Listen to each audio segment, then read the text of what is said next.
యేసుని ప్రేమ ఛానల్కి స్వాగతం. దయచేసి ఈ ఛానల్ని లైక్ చేయండి, షేర్ చేయండి, సబ్స్క్రైబ్ చేయండి. వేద పాఠశాలకు శ్రోతలకు స్వాగతం. క్రైస్తవ జీవిత కోణాల్లో ఒకటై ఉన్న ప్రేమ అనుబంధాన్ని గత ప్రసారములో ధ్యానించాం. కుటుంబ జీవితములో భార్యాభర్తల ఏకత్వానికి శక్తినిచ్చేది ప్రేమ అని మనం తెలుసుకున్నాం.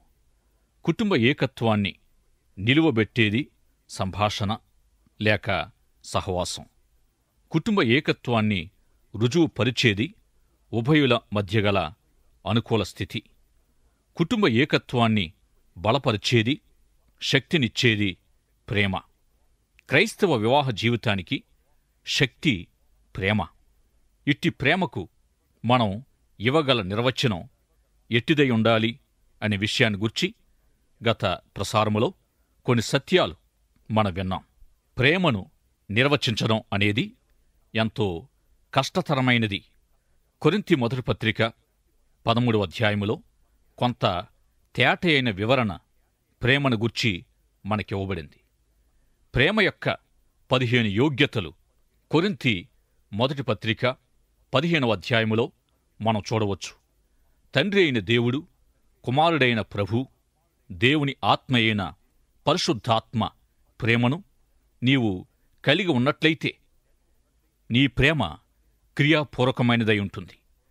ప్రేమ ఎల్లవేళలా ప్రేమించేవారి శ్రేయస్సుకై పాటుపడుతుంది, నిస్వార్థంగా సమర్పించుకుంటుంది. ఎప్పుడూ పగ తీర్చుకోవడానికి చూడదు. పగ తీర్చుకోవడానికి తగిన కారణం, అవకాశము ఉన్నప్పటికీ పగ తీర్చుకోదు. దీర్ఘకాలము సహించుట అంటే ఇదే. ప్రేమ దయ చూపిస్తుంది అంటే తేలికగా, మధురంగా, మృదువుగా, సకలమైన మంచి విషయాలతో నిండి ఉంటుంది. ప్రేమ ఎప్పుడూ విధేయతను కలిగి ఉంటుంది. బహిరంగంగా ఏమీ వ్యక్తపరచదు. పెద్ద స్వరముతో ఇతరుల ఏకాగ్రత సంపాదించాలని చూడదు.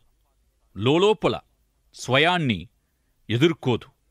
బహిరంగంగా మర్యాద కలిగి ఉంటుంది. అతిశయము కలిగి ఉండదు. అవతల వారి వైఫల్యాన్ని బట్టి సంతోషించదు. పవిత్రపరచబడిన జ్ఞాపక శక్తిని ఎప్పుడూ కలిగి ఉంటుంది.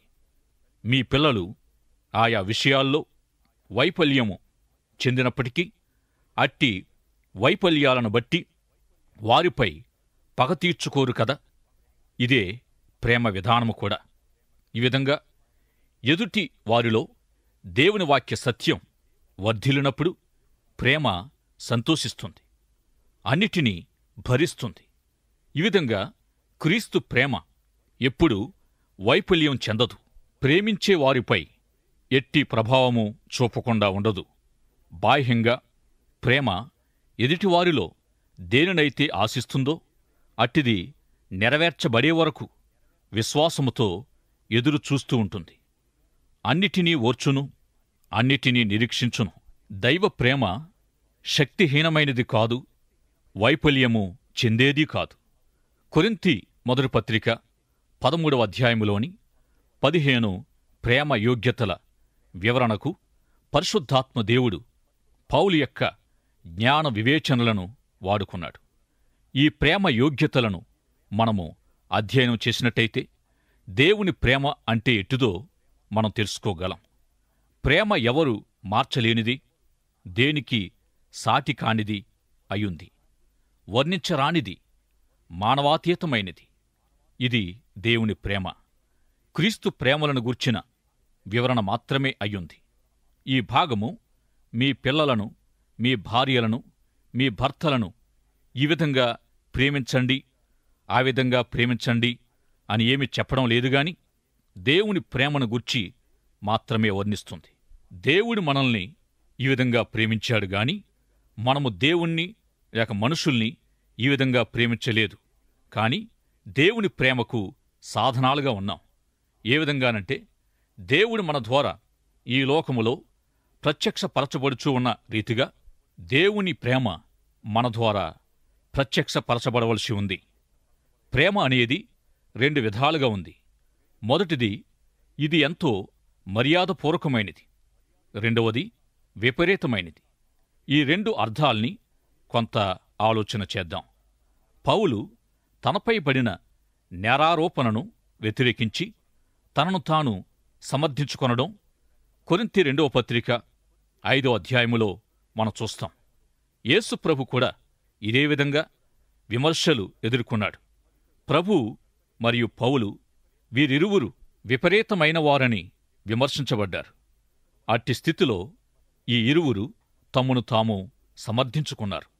తమ్మును తాము సమర్థించుకోవడం లేక తనను తాను కాపాడుకొనుట మనిషి పౌర హక్కుల్లో మొదటిది, లేక పౌరసత్వం యొక్క మొదటి సూత్రమయ్యుంది.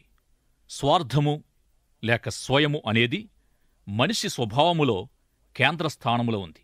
అయితే యేసు ప్రభు మరియు పౌలు స్వార్థానికి వేరుగా ఉన్నారు. దమస్కు మార్గములో పౌలు ప్రభువుచే దర్శించబడినప్పటి నుండి తన జీవితానికి తానే కేంద్రంగా కాక తన జీవితం తన చుట్టూ అల్లుకొని పోకుండా క్రీస్తే కేంద్రంగా కలిగి ఉన్నాడు. గనుక కొరింథీయులతో ఈ సత్యాన్ననుసరించి మాట్లాడుతూ ఉన్నాడు. ఇక ప్రభు మరియు పౌలు వీరు తమ స్వార్థ కేంద్రాన్ని దాటి వచ్చారు.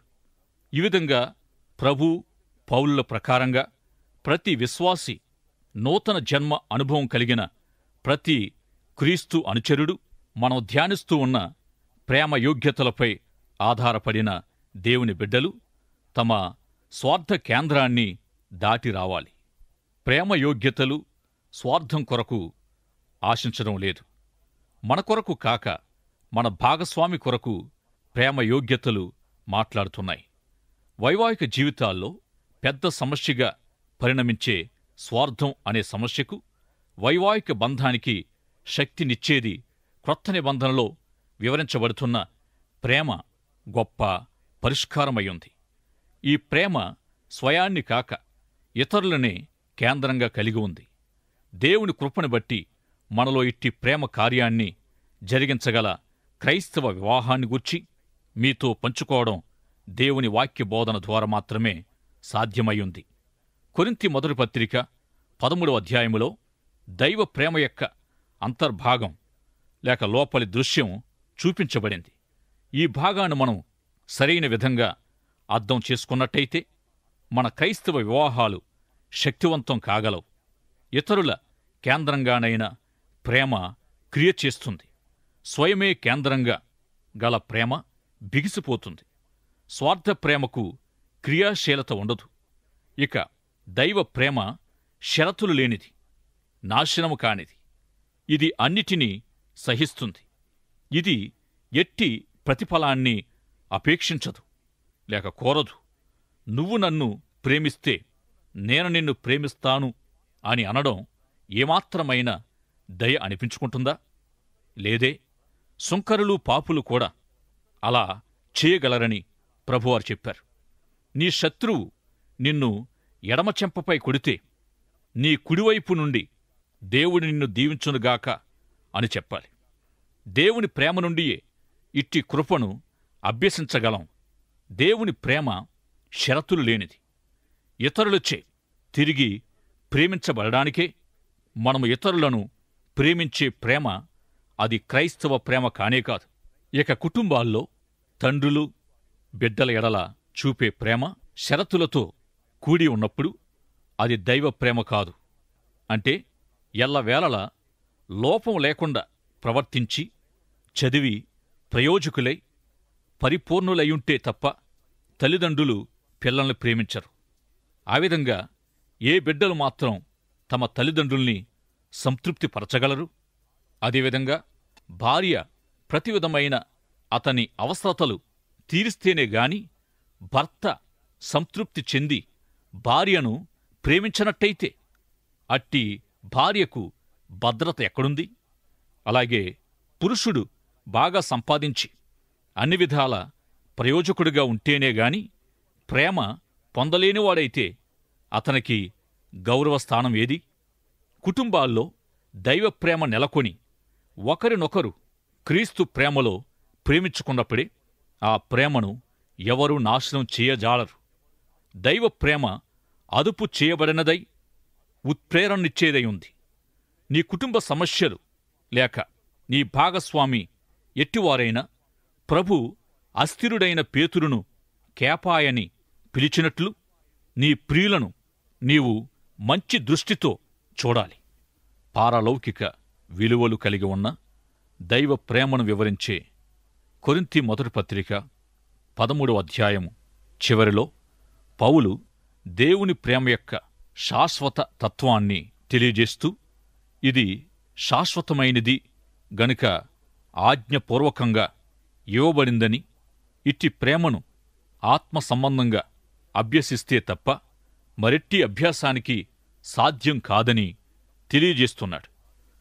ఈ సంపూర్ణ ప్రేమ ఏదో మనకు కావలసినట్టు ముక్కలుగా విడి భాగాలుగా ఎక్కడా దొరకదు. ఈ సంపూర్ణమైన దేవుని ప్రేమ దేవుణ్ణి, పరిశుద్ధాత్మను, క్రీస్తు ప్రభువును వర్ణిస్తూ ఉంది. మనం మనలో ఇట్టి ప్రేమను కలిగి ఉన్నవారం కాకపోయినప్పటికీ ప్రభు మన యందు, మనం ప్రభువునందు ఉన్నవారమైతే అగాపే ప్రేమ మనలో కార్యసాధకం కాగలదు. ఈ విధంగా మనము ప్రభువులో, ప్రభు మనలో ఉన్నప్పుడే దేవుని ప్రేమ మనలో నెరవేరుతుంది. నిజానికి మన భాగస్వామిని ఇట్టి గొప్ప ప్రేమతో ప్రేమించాలని మనము ఆశించాం. కాని మనము అట్టి ప్రేమతో వారిని ప్రేమించాలని దేవుడు కోరుతూ ఉన్నాడు. ఇదే ప్రేమతో నీ పిల్లలను ప్రేమించాలని దేవుడు కోరుతున్నాడు. ఇట్టి ప్రేమ మనలో సాధ్యం కలిగినాడు. నాలో ఉన్న ఆయనే కాని నేను కాను అని చెప్పగలం. ఇక ఇప్పుడు మనము విడాకులు అనే విషయాన్ని ప్రస్తావిద్దాం. విడాకులు లేక భార్యభర్తలు ఒకరికొకరు వేరే బ్రతకడం అనేది వైధవ్యం కంటే వేదనకరమైనది, భరించరానిదని మనం తెలుసుకున్నాం.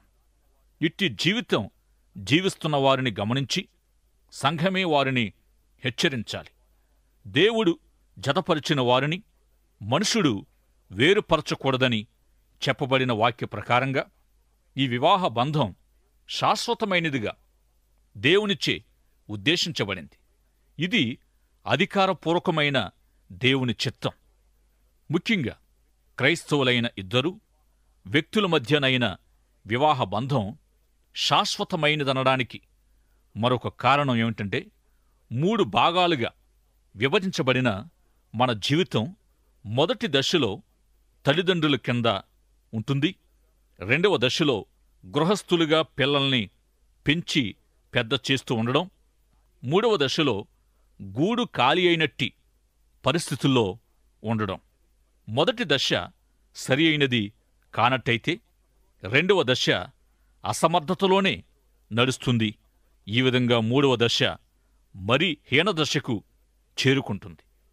గనుక మనిషి యొక్క మొదటి దశ మేలైన విధంగా అద్భుతమైనదిగా ఉండాలనేది దేవుని చిత్తం, దేవుని సంకల్పమయుంది. ఇది అధికారపూర్వకమైన దేవుని చిత్తం. ఇక మనిషి తనకు తానుగా చేసుకున్న వాటిని ఆయన మేలైన విధంగా తీర్చిదిద్ది అనుమతించడం అనేది అనుమతించబడిన దేవుని చిత్తం. వివాహాన్ని గూర్చి అయినట్టి దేవుని ఉద్దేశాన్ని మరొక్కసారి జ్ఞాపకం చేసుకుందాం. మత్తయి సువార్త 19వ అధ్యాయం 9వ వచనం, మత్తయి సువార్త 5వ అధ్యాయం 31, 32 వచనాలు మరియు మార్కు సువార్త 10వ అధ్యాయం 11, 12 వచనాల భాగాల్లో ప్రభు ఇచ్చిన నిర్వచనములో వివాహ జీవితము శాశ్వతమైనదనేది మొదటిది. ఇది ప్రాముఖ్యమైనదై ఉంది. వివాహము దేవుని రూపకల్పన. వివాహాన్ని గుర్చిన ఈ వాక్య సత్యాలను మనము మన జీవితాలకు అన్వయించుకొనాలి. దేవుని వాక్యాన్ని గూర్చి 2వ తిమోతి పత్రిక 3వ అధ్యాయం 17వ వచనములో ఈ విధంగా వ్రాయబడి ఉంది: దైవావేశం వలన కలిగిన ప్రతి లేఖనం ఉపదేశించుటకు, ఖండించుటకును, తప్పుదిద్దుటకును, నీతియందు శిక్ష చేయుటకును ప్రయోజనకరమయ్యున్నది. దేవుని వాక్యం ప్రాముఖ్యంగా దేవుని ప్రజల కొరకే ఇవ్వబడింది. దేవుని బిడ్డలు ఏమై ఉండాలని దేవుడు కోరుతున్నాడో అట్టి విధానమంతా వాక్యములో చూపిస్తుంది. వాక్య సత్యాల అన్వయం విశ్వసించిన దేవుని ప్రజలకు మాత్రమే. అవిశ్వాసికైతే పశ్చాత్తాపపడి విశ్వసించి రక్షణ పొందుము అనేదే తప్ప బైబిలులో మరే సందేశము లేదు. అవిశ్వాసి మార్పు చెందక మునుపు ఏ విషయాన్ని గూర్చి అయినా గాని బైబిలు అవిశ్వాసిని సంబోధించడం లేదు. అవిశ్వాసి విశ్వాసిగా మార్పు చెందిన వెంటనే వాక్యమంతా వీరిదే. క్రైస్తవపు వివాహములో సంభవించే వేరుపాటులోని సమస్యలను మనం పరిశీలిస్తున్నాం. సాధారణంగా విడాకులు తీసుకోవడం అనేది అవిశ్వాసుల్లోనే కాని విశ్వాసుల్లో ఎక్కడా జరగదు. ఈ విధంగా విశ్వాసులైన వారికి వివాహ వ్యవహారాన్ని గూర్చి కొరింథీ మొదటి పత్రిక 7వ అధ్యాయము అన్ని విషయాలను చాలా స్పష్టంగా తెలియజేస్తుంది. విడాకులు, వివాహమనే అంశాలపై ముఖ్యంగా క్రైస్తవ వివాహానికి ఈ కొరింథీ మొదటి పత్రిక 7వ అధ్యాయము ఎంతగానో ప్రాముఖ్యమైనది. కొరింథీ మొదటి పత్రిక 7వ అధ్యాయము దైవ సేవకునికి సూచనలు, సలహాలతో కూడి ఉన్న ఒక చేతి పుస్తకం లాంటిది. తమ కుటుంబ సమస్యలతో క్రైస్తవులెవరైనా సేవకుని దగ్గరకొచ్చినప్పుడు బైబిలు తెరచి కొరింథీ మొదటి పత్రిక 7వ అధ్యాయము నుండియే ఆయన వారితో మాట్లాడతాడు. కొరింథీయులు ఆయా సందేహాలకు జవాబులు కోరుతూ పౌలుకు వ్రాసిన ఉత్తరానికి ప్రతిస్పందనగా అతడు వారికిచ్చిన సమాధానమే 7వ అధ్యాయం. ఇది ఎంతో ఆసక్తికరమైన అధ్యాయం. వివాహాన్ని గూర్చి వారికెన్నో ప్రశ్నలు, సందేహాలు ఉన్నాయి. 26వ వచనములో ఇప్పటి ఇబ్బందిని బట్టి పురుషుడు తానున్న స్థితిలోనే ఉండుట మేలని తలంచుచున్నాను, మరియు ఒకని కుమార్తె కన్యకగా ఉండగలిగితే ఉండవచ్చని తెలియజేశాడు. అయితే తప్పనిసరిగా ఎలా చెయ్యాలని తెలియచేయలేదు. అయితే ఎప్పుడూ లేక ఏ షరతుపై ఒక క్రైస్తవ కన్యక ఒక పురుషుడు వివాహము చేసుకోకుండా ఉండవచ్చునంటే 7వ అధ్యాయము ప్రారంభములో వ్రాయబడినట్టుగా స్త్రీని ముట్టకుండుట అంటే జారత్వము జరగకుండా ఉండగలిగితేనే వివాహము లేకుండా ఉండాలి. ప్రభువు కాదు, నేను చెప్పునదేమనగా అని పౌలు అయినప్పటికీ 7వ అధ్యాయము 40వ వచనములో కనిపిస్తున్న ప్రకారం పౌలు దేవుని ఆత్మ ద్వారా మాత్రమే చెప్పినట్టుగా మనం తెలుసుకోవాలి. పౌలు చెప్పిన విషయాలన్నీ దైవాత్మ ఆవేశముతోనే చెప్పి ఉన్నాడు. యేసు ప్రభు యొక్క ఉపదేశాలను స్థిరంగా చెప్పిన విషయాలనే పౌలు తిరిగి జ్ఞాపకం చేస్తూ వచ్చాడు. యేసు ప్రభు వైవాహిక బంధం శాశ్వతమైనదని తెలియజేసిన రీతిగా పౌలు కూడా నేను కాదు, ప్రభు చెప్పినదేమనగా స్త్రీ తన భర్తను ఎడబాయకూడదు. ఒకవేళ ఎడబాసిన తిరిగి వివాహము చేసుకోకూడదు, లేదా తన భర్తతో సమాధాన పడాలి. అలాగే పురుషుడు తన భార్యను ఎడబాయకూడదు. కొరింథీ మొదటి పత్రిక 7వ అధ్యాయం 12వ వచనము నుండి 16వ వచనం వరకు పౌలు కొరింథీయులకిచ్చిన జవాబుల అంశం ప్రభు బోధల్లోనే లేదు. ఈ ప్రశ్న దేని గూర్చి అంటే భార్య భర్తల్లో ఒకరు విశ్వాసి, మరొకరు అవిశ్వాసి అయిన సందర్భంలోనిది. ఇక వివాహాలకు వెనుక అనేక కారణాలుంటాయి. విశ్వాసికి అవిశ్వాసితో కుటుంబ జీవితమంటే ఒక శవముతో కట్టి పడవేయబడే రోమా సామ్రాజ్యపు ఒక శిక్ష వంటిదని గత పాఠములో మనం నేర్చుకున్నాం. విడాకులు సందర్భాన్ని గుర్చి ప్రభు మాట్లాడుతూ వివాహము శాశ్వతమైనదని చెప్పిన మాటలు మత్తయి, మార్కు సువార్తల్లో మనం చదువుతాం. వివాహ జీవితములో భార్య భర్తలు ఒకరికొకరు అపనమ్మకస్తులై వ్యభిచార జారత్వాలకు గురైన సందర్భంలో మాత్రమే విడాకులకి సెలవీయబడింది. వివాహితులు కొనసాగించే అక్రమ సంబంధం వ్యభిచారమని, వివాహానికి పూర్వం జరిగించే పాపం జారత్వమని పిలువబడుతుంది. పాత నిబంధన కాలములో వివాహానికి పూర్వం జరిగించిన ఇట్టి అక్రమ క్రియలను బట్టి యవనస్తురాండ్రు తమ కన్యత్వాన్ని రుజువుపరుచుకోలేనప్పుడు ధర్మశాస్త్రాన్ననుసరించిన శిక్ష ఉండేది. ఇక ఏ కాలములోనైనా ఈ పాపము బహు ఘోరమైనది. క్రైస్తవ సాక్ష్యానికి, దేవుని నామానికి ఎంతో అవమానకరమైనది, సిగ్గుకరమైనది. విడాకులు, కుటుంబాలు బద్దలు కావడం మొదలైన నష్టాలకు ఈ పాపమే మూలం. ఈ పాపము తీవ్రమైన పరిణామాలను తీసుకొస్తుంది. కొరింథీ మొదటి పత్రిక 7వ అధ్యాయం.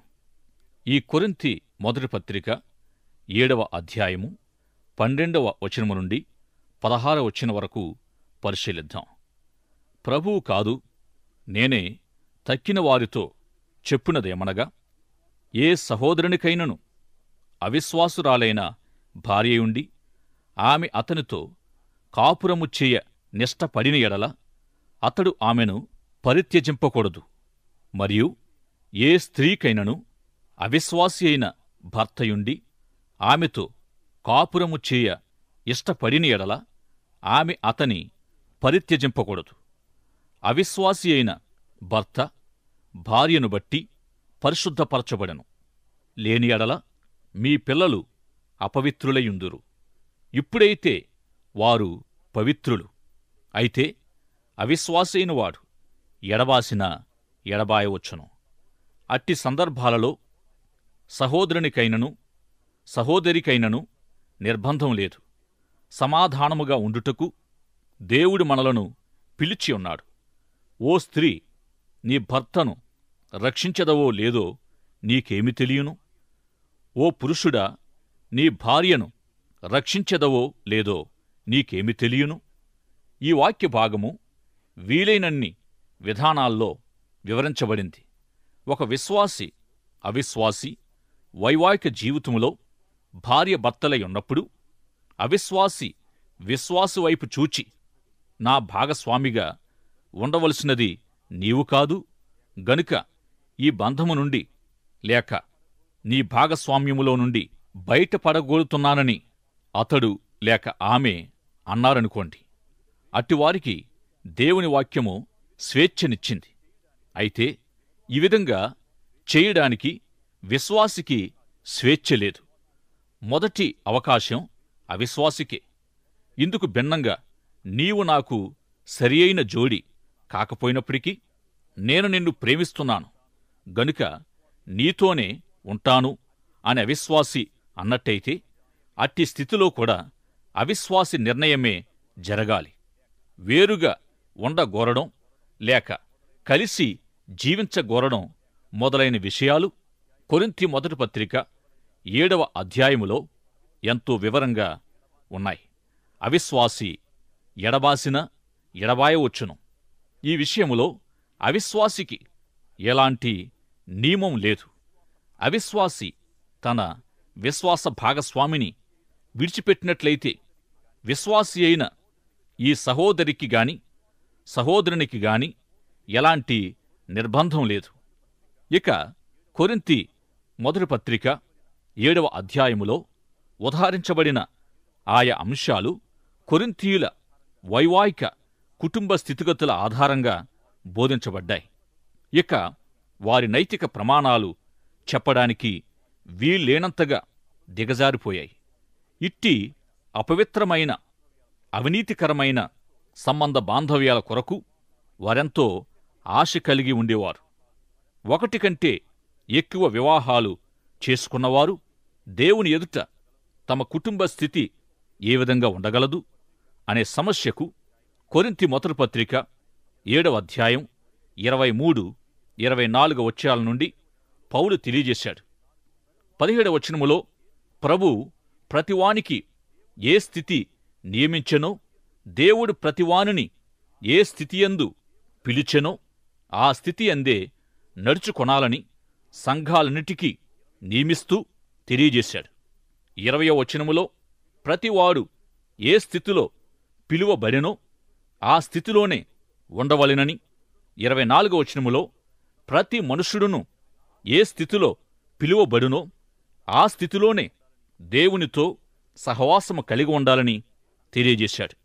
ఒకవేళ సంఘాలలో ఎవరైనా లేక అవిశ్వాసులైన వారిలో నుండి అపసవ్యమైన విధానాల నుండి ప్రభువును నమ్ముకొని విశ్వాసులుగా జీవించడానికి ఇష్టపడుతూ ఉన్నట్లయితే అట్టివారు తమ పరిస్థితులు ఏమైనప్పటికీ ఆ స్థితిలోనే వారు దేవునితో సహవాసము కలిగి ఉండాలి. ఆ స్థితిలోనే నడుచుకోవాలి. ఒకవేళ ఒంటరివారు ప్రభువుచే పిలువబడినట్టయితే ప్రస్తుత సమస్యలు, ప్రస్తుత ఇబ్బందిని బట్టి ఆ స్థితిలో అలాగే ఉండవచ్చు. అంటే వివాహము లేకుండా ప్రభు కొరకు స్వచ్ఛమైన జీవితం ఎవరైనా జీవించడానికి దేవుని వాక్యం సమర్థిస్తుంది. ఇటువంటి జీవితం జీవించడం ద్వారా దేవునికి సమస్తం సమర్పించడానికి, సంపూర్ణంగా దేవుని కొరకు బ్రతకడానికి సాధ్యమవుతుంది.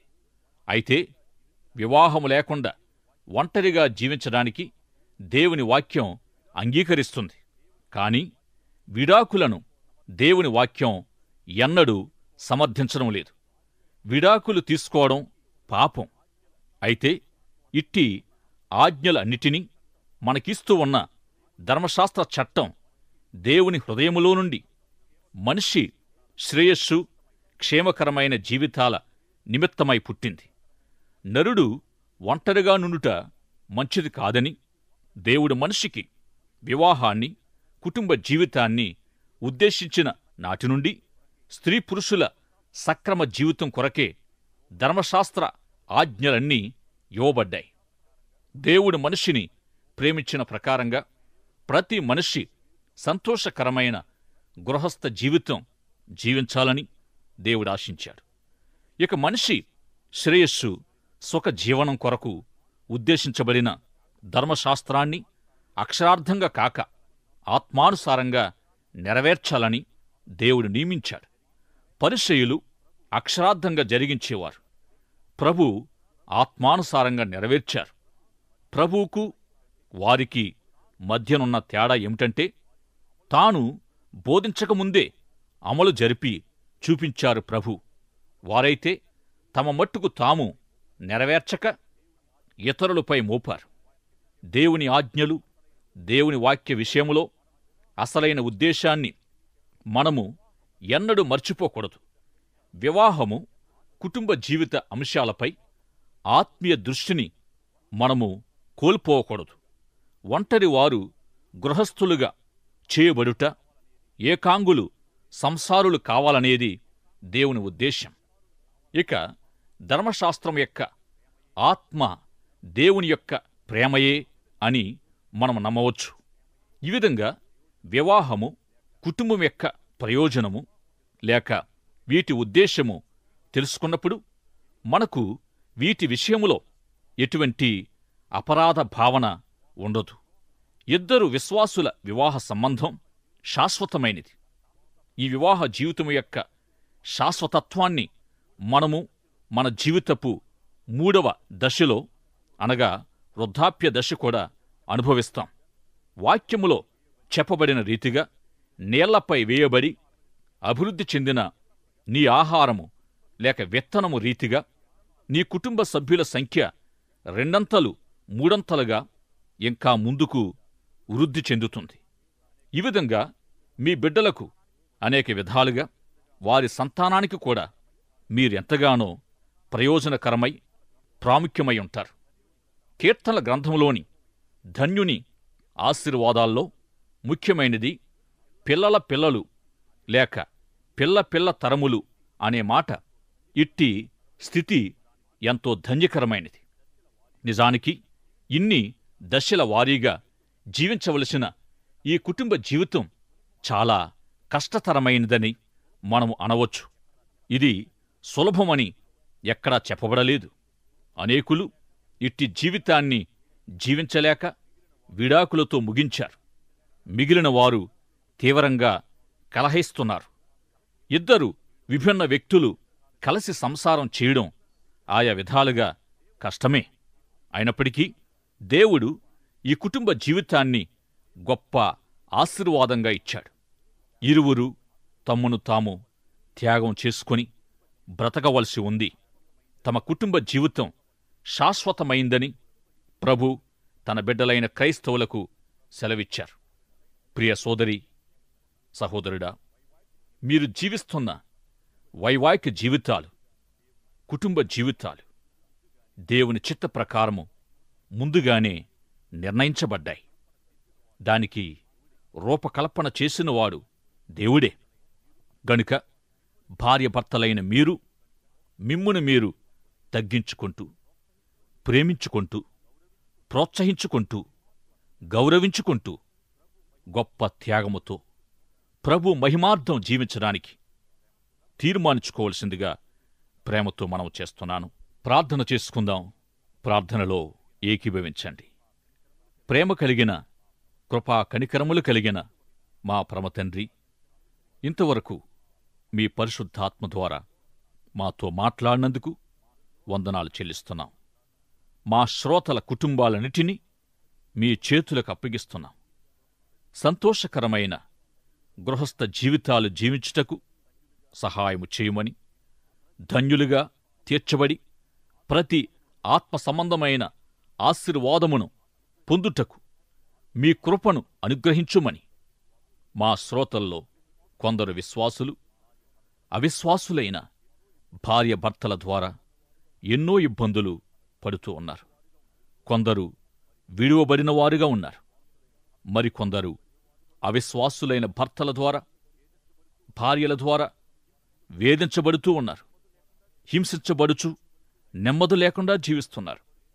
దయతో విశ్వాసులైన మీ బిడ్డల మొరలు, కన్నీటి ప్రార్థనలు ఆలకించి, ఇంకా మారు మనసు పొందకుండా ఉన్న మా శ్రోతలను దర్శించి, సంధించి, రక్షించుమని, వారు తమ హృదయాల్లో మిమ్ములను అంగీకరించడానికి, ప్రభువుగాను రక్షకునిగాను స్వీకరించడానికి సహాయము చేయమని, మీ వాక్యమునకు ప్రతి ఒక్కరూ లోబడి తమ కుటుంబ జీవితాలను బాగుచేసుకోవడానికి, ఐక్యపడడానికి మీ ఆత్మ సహాయము చేయమని యేసు నామములో వినయంగా ప్రార్థిస్తున్నాము పరమతండ్రి. ఆమెన్. దయచేసి ఈ ఛానల్ని లైక్ చేయండి, షేర్ చేయండి, సబ్స్క్రైబ్ చేయండి.